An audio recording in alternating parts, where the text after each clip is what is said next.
Good morning. My name is Larry, and I'm on my way back from West Virginia back to the Chicagoland area.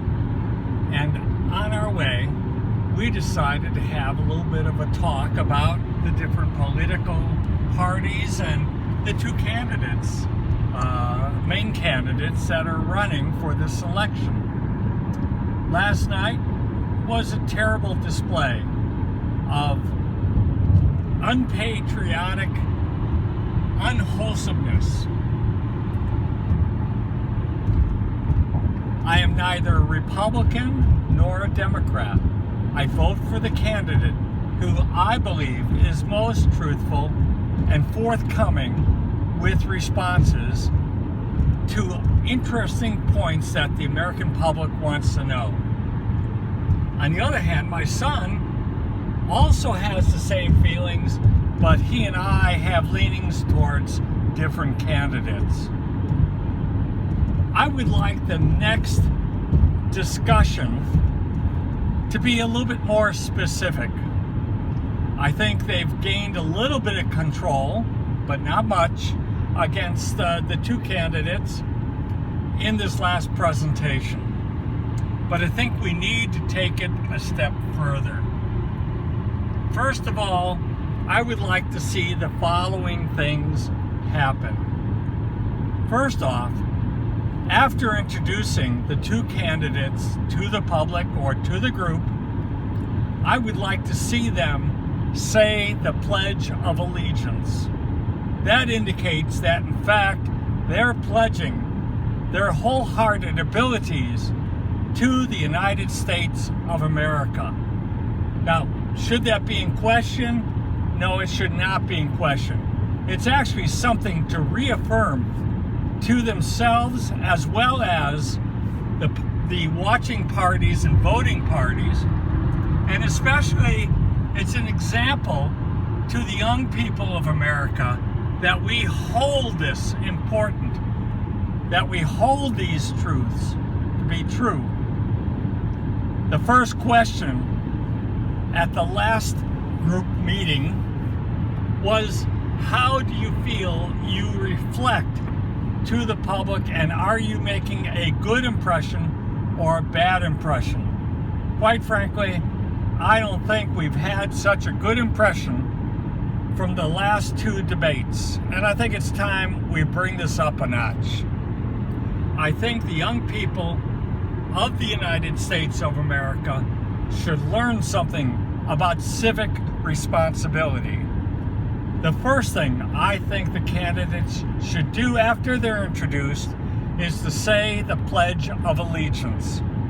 I pledge allegiance to the flag of the United States of America and to the republic for which it stands, one nation, under God, with liberty and justice for all. I think if the candidates say that, it becomes a little bit more difficult to roll back on that promise. The second thing they should learn is they should learn how to affirm the truth. Just as in court, you need to raise your hand and you need to swear. I swear to tell the truth, the whole truth, and nothing but the truth. So help me God. Now today in court, they don't require that, so help me God, but I think the candidates should be required. It doesn't say that that's a Christian God. It doesn't say anything about that. I think they can affirm that they are speaking and will be held to that truth by their holy God. I think it's important that our citizens, our young citizens, learn how important this information is, how important it is to say the whole truth, not part of the truth. The third item I'd like to see happen is I think the moderators need to have a cut switch. What they need is a light that indicates that it's 10 seconds from the remaining time for the candidate to speak. If they continue, a switch is thrown and their mic is cut. None of this jockeying for position or trying to squeeze a little bit more in. I think we demand decorum in our courts. We demand decorum in the Congress. I think we demand decorum in our schools, and I think our candidates should be held to that standard. Those are three very important things. The fourth important thing is that when a question is asked, either by the participants, the moderators, or by a reviewing group, or submitted, it should involve specifics. The response needs to involve specifics.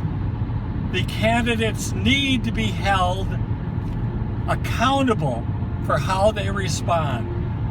I'm tired of hearing it's going to be the most fabulous thing I've ever seen. You won't believe it when it happens.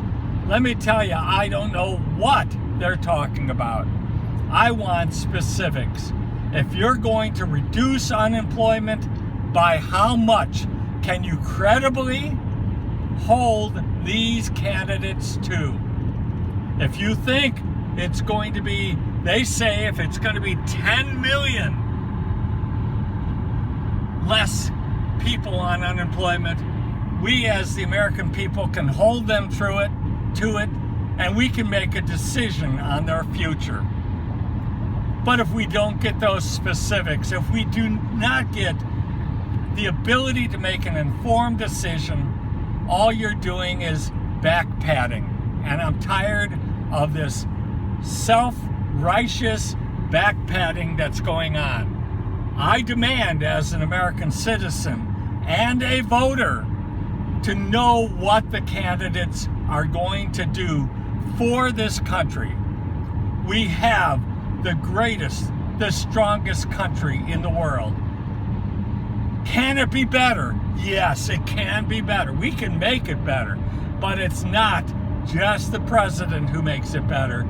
It is the Congress that makes it better. It is the president who sets the tone for Congress and negotiates and discusses and reaches the best solution for the American public. I think everybody should be involved in the process. So thank you very much for listening to this, and I hope it gives you a little bit of thought process to work through it, and I hope you pass it on so that somebody starts asking, hold these candidates responsible for their response.